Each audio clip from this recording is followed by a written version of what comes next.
Hello friends, welcome to Virtual Reality Essentials video tutorials series. In this video tutorial, I would like to discuss how to move character in VR scene. First, we create an Android project in Unity. For that, we create a new 3D project in Unity and then we switch the project to Android platform by going to File menu, Build Settings. We select the Android platform and click on Switch Platform button. I minimize the word. I search for Unity Hub. I click on Unity Hub. You can see that Unity Hub is launched. I click on New. I choose the version. Then I select 3D template. Then I give the project name VR Demo Project. We're going to save this project at the desktop. So I click on Create button. You can see that it is creating VR demo project at the desktop. Okay. VR demo project is open inside the Unity editor. At present, you can see that target build platform is set to PC, Mac, and Linux standalone. Let me switch to Android. I go to File menu, Build Settings. I select here Android platform. Click on Switch Platform button. I close the window. You can see that the target build platform is set to Android. That's how we create the Android project. Next, we download and import Google VR for Unity package. We have to download the latest Google VR for Unity package by visiting to this link. You can see that I have already downloaded Google VR for Unity _ 1.200.1 Unity package file. You can see that. Next, we have to import the downloaded Google VR for Unity package to the project. So what I do, I click and drag it to the assets folder. I drop it and then I click on import button. Once Google VR for Unity package is imported, you must see Google VR folder inside the assets folder. And inside the Google VR folder, we get all the resources required to develop the VR application, guys. Next, we convert our Android project to virtual reality supported project by going to Edit menu, Project Settings. We select Player, go to XR Settings section. We check the virtual reality supported and add the cardboard to virtual reality SDK list. I go to Unity, go to Edit menu, Project Settings, select the player, go to XR Settings section, check virtual reality supported, and then click on the plus symbol, add cardboard to the virtual reality SDK list. That's how we make our Android project to virtual reality supported project. I close it. Next, we are going to convert our Unity scene to VR scene. For that, we drag and drop GVR editor emulator prefab to the hierarchy window. I search for GVR editor emulator prefab. I click and drag it into the hierarchy window. GVR editor emulator prefab has the camera controls. That means if you hold down the Alt and move the mouse, you can look around the scene, and if you hold down the control and move the mouse, you can roll around the Z axis. Next, we are going to add GVR event system prefab to the hierarchy window. Let me search for GVR event system prefab and drag and drop it to the hierarchy window. GVR event system is responsible for handling all the VR events. If I click on the play button, and if I hold down the Alt and move the mouse, I can see left and right, I can see up and down. Right? I can look around the scene. If I hold down the control and move the mouse, we can roll around the Z axis. Right? So that's what GVR editor emulator does. Let me stop it. I select the main camera. Once again, I click on the play button. If I hold down the Alt and move the mouse, I can see left and right. I can see up and down. If I hold down the control and move the mouse, we can roll around the Z axis. So that's what the GVR editor emulator does. It takes the control of our main camera. I stop it. One more thing you can clearly observe. If I select the main camera, its X position is 0, Y is 1, Z is minus 10. When I click on the play button, check out what happens. Main camera moves from its original position to the world origin.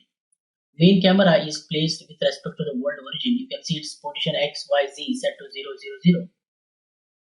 I stop it. What if you want to keep the main camera in its original place? If you don't want to move the main camera from its original position to the world origin, what you have to do? Create an empty game object and name it character. And make the main camera as the child of the character.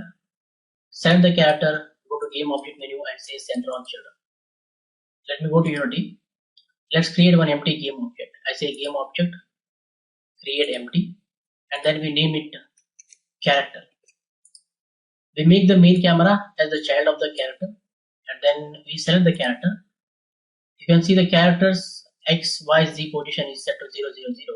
When we go to game object menu and say center on children, its X value is set to 0, Y value is 1, Z value is minus 10, which was the position of the main camera, right?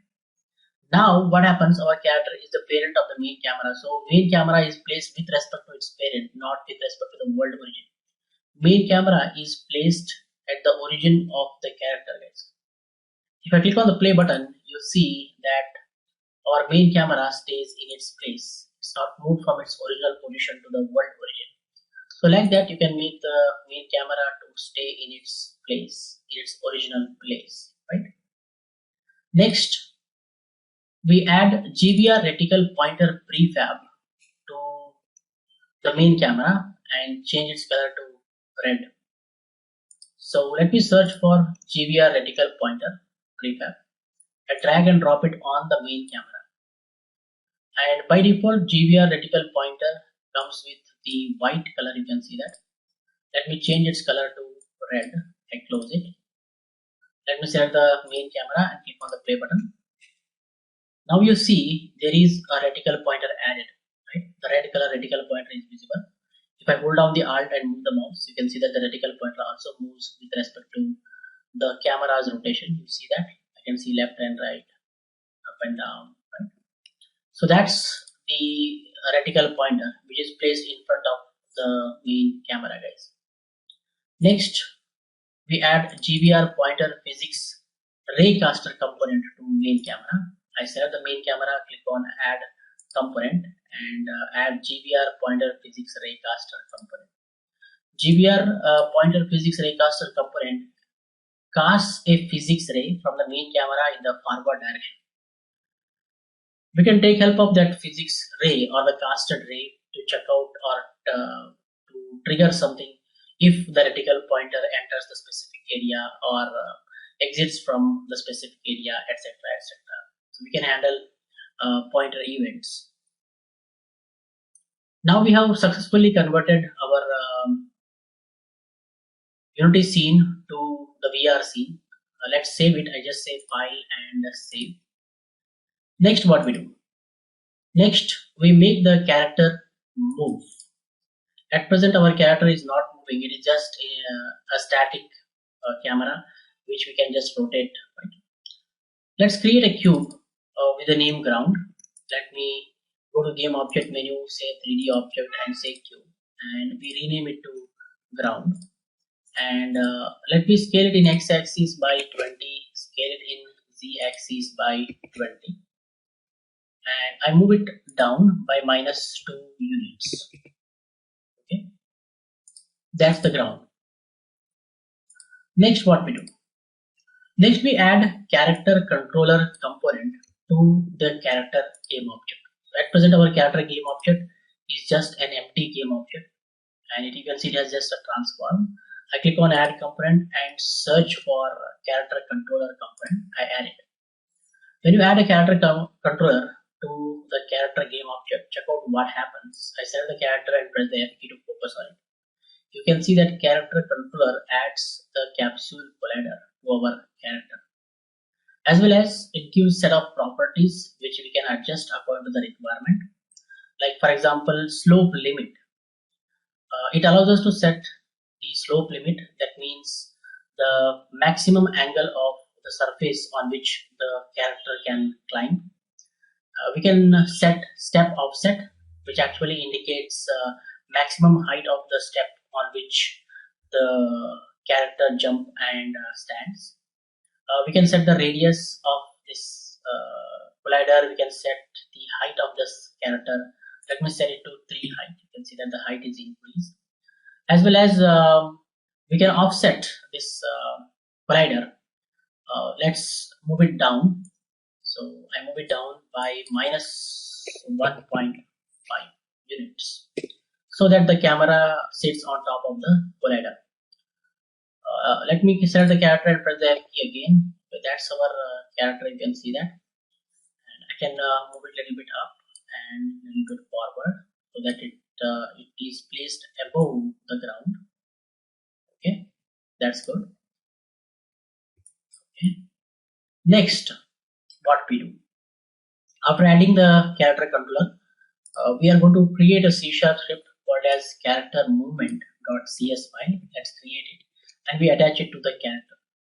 We go to Unity and I click on assets folder, right click on it, say create a folder, and I name it scripts, and I open the scripts folder, right click, say create C# script, and I name it character movement. Character movement.cs file is created. I select the character and I attach character movement script to it. I'm attaching character movement script to the character because we can get the reference to the character controller and make it move. Next, what we do, we open the character movement.cs file and type the code. I double click on character movement.cs file to open it inside the Visual Studio. Okay, you can see that character movement.cs file is open inside the Visual Studio. Let me delete this comment. Let's start writing the code. Here I'm going to create one variable of type vector3 called as direction to move. Initially, we set direction to move equal to vector3 dot 0, because when we play the game, of course, there is no idea in which the character should move. So we are initially setting direction to move equals to vector3 dot 0. Next, we create one more variable called as gravity, which is of type float. Let's set the gravity to minus 9.8f. Yeah, I'm setting minus 9.8f to gravity. Next, what we do, we get the reference to the character controller. So that we can move the character. For that, I want to create one more variable. I say here character controller semicolon, and then inside the start function, I say character controller equal to this dot get component character controller. So now the variable character controller refers to our character controller component. Inside the character controller, we have one variable called as is grounded. If our character is touching the ground, then it returns true, otherwise it returns false. So simply inside the update function, what I do, I say if not character controller is grounded. That means if character is in the air, then this block of code is executed. If character is in the air, then this block of code is executed, right? If character controller is grounded, if it is not grounded, then this block is executed. Here simply we say direction to move dot y plus equals to gravity multiplied by time dot delta time. So to the y component of direction to move vector3, we are adding gravity continuously per second, right? And then we say character controller dot move. We take help of the move function because we want to move the character, right? And to this move function we give direction to move multiplied by time dot delta time. Now what happens when we play the game? Of course our character is in the air, so gravity is applied to the character, guys. Let me save it. I say Control S to save and go to Unity. Let me move it a little bit up and click on the play button. You see the character falls down and it stands on the ground. When character stands on the ground, of course, as I told that this condition becomes false. So what happens when this condition becomes false? We are going to write the code for that now. Else means what? If character is grounded, right? Else means if character is on the ground, then this block is executed. And inside this block, what we do? If character is on the ground, we make the character move forward based on the camera's forward direction. So we need to get the reference to the camera's transform. For that, I'm going to create one variable here. I say transform, and I say here main camera transform, semicolon, and I copy that main camera transform inside the start function. I say main camera transform equals to camera dot main dot transform. Now what happens? Our main camera transform variable refers to the main camera transform in the scene. Okay, now we are getting the main camera transform reference. So what I want actually is if the main camera rotation in x-axis is greater than or equal to 15 degrees and less than or equal to 30 degrees, then we want to move the character forward. If main camera's rotation around x-axis, the angle, is greater than 15 degrees and less than 30 degrees, then only we move the character forward. Otherwise, we make the character to stop, right?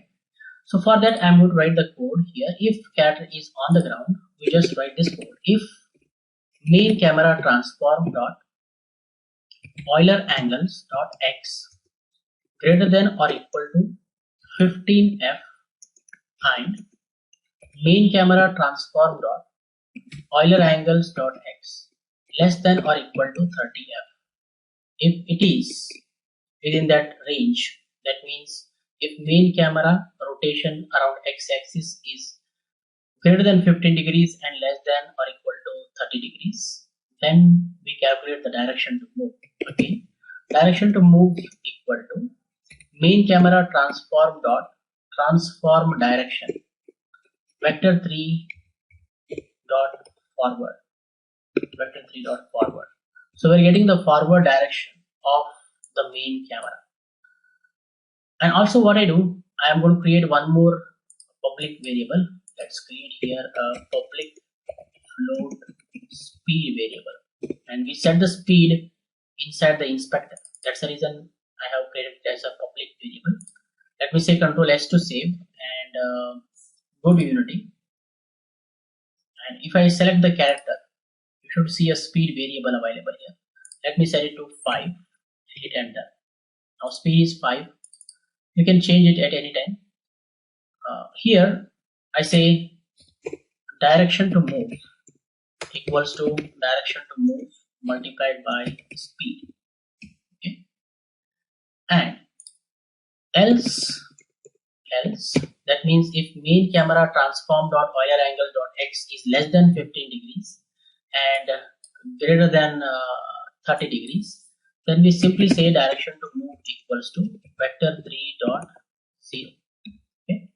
If it is on the ground, if main camera transform Euler angle dot x is greater than or equal to 15 degrees and less than or equal to 30 degrees, we get the forward direction of the main camera and we move it. Understand? Let's see what happens now. I say Control S to save and go to Unity. Let me click on the play button. Now the character falls down and stops on the ground. You can see that. And if I hold down the Alt and move the mouse down, you see that our character starts moving forward. Right? And if I see up, the character stops. Like that, we can move the character in the VR scene. We can move the character in the VR scene. It's a very simple code. You can see that. Right? If I see down, it moves. If I see up, the character stops. Right? So like that, you can move the character inside the VR scene. Guys. Let's make it still more interesting. So what I want next is I want to add some audio. I want to add footstep audio to the character. So for that, first we need audio clips. So I'm going to say here public audio clip. I want to create an array of audio clips. So I'll just name this variable as audio clips. I'm saying it public variable. You can see that. I say Control S to save and go to Unity. You should see here audio clips array variable visible. And size I mentioned here 2. I hit enter because I want to add 2 audio clips. Let me select the assets folder, right click, create another folder called as audio. Okay, and I open the audio folder. Inside that I'm going to drag and drop footstep 01 and footstep 02 wave files. I just drag and drop it inside the audio folder. Okay, so we got the audio files here. I want to select the character and I give footstep 01 here and I give footstep 02 here. So I have added footstep 01 and footstep 02 audio files to the audio clips list. Okay. Next, we are also going to add the audio source component to the character. Let me say add component and I search for audio source component. And you can see that I say play on awake off. Okay, I say play on awake off, and we get the reference to this audio source inside the script. Okay, so for that I'm going to create another variable called as audio source. Audio source, the variable name will be audio source semicolon, and let me say audio source. Just copy that, and here I just paste it. Audio source equals to this dot get component, and I say here audio source component. We are going to get the reference to that. Okay, that's good. Next, what we do is we are going to create one function here at the bottom. After the update function, I just say public void play footstep audio bracket opening for bracket closing for bracket. We are going to execute this function after every 0.4 seconds. After every 0.4 seconds, this function should be executed continuously. So for that, we take help of the invoke method. We call the invoke method inside the start function, and here we say play footstep audio and delay I set 0f. So as soon as we play the game, play footstep audio function should be called. Okay, play footstep audio function should be called and executed. And here we are going to make it a loop. And again, we are going to call invoke function and we give play footstep audio. That's the function name, and 0.4 delay.